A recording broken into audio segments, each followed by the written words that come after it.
In the charming town of Sweetwater, where the air itself smelled of warm cinnamon, lived a young girl named Pippa.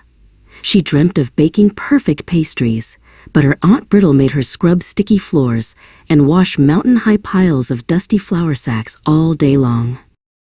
Aunt Brittle, along with her two selfish children, Crumble and Spoon, cared only for themselves. Pippa, more polishing. They'd sneer, never lifting a finger.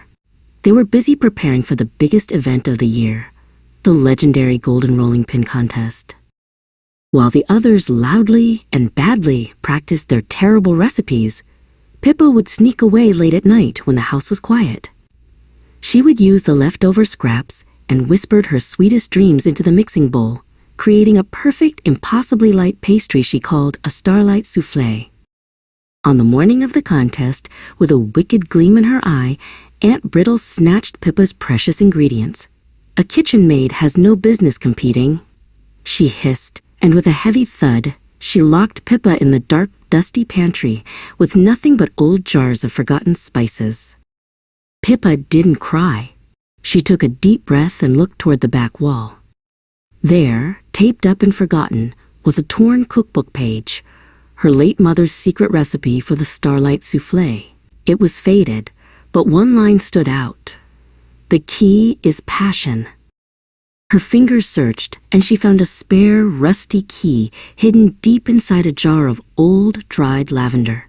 Pippa knew she couldn't bake and submit the full dish in time, but she could deliver the written recipe before the deadline, showing her intention. Clutching the paper, she raced through the cobbled streets. Just as she reached the towering grand hall, a sudden, spiteful gust of wind tore the precious recipe page from her hand. It spun and tumbled through the air, landing perfectly right at the polished leather boots of the chief judge, the legendary Chef Auguste. Chef Auguste carefully examined the elegant, precise handwriting and the perfect measurements. "This," she announced, her voice echoing through the silent crowd, "is a masterpiece of composition, even on paper. It has grace and balance. Whose is this recipe for the starlight soufflé?" Aunt Brittle elbowed her way forward, ready to claim the recipe for herself. But Pippa bravely stepped out from the crowd, her voice trembling slightly but clear as a bell. "It is mine, Chef. My mother's recipe. I made one last night, and I can certainly make it again for you now."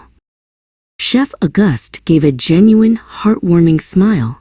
"It takes courage to follow your passion, Pippa. You have won the golden rolling pin, not just for the beautiful recipe, but for your brave heart."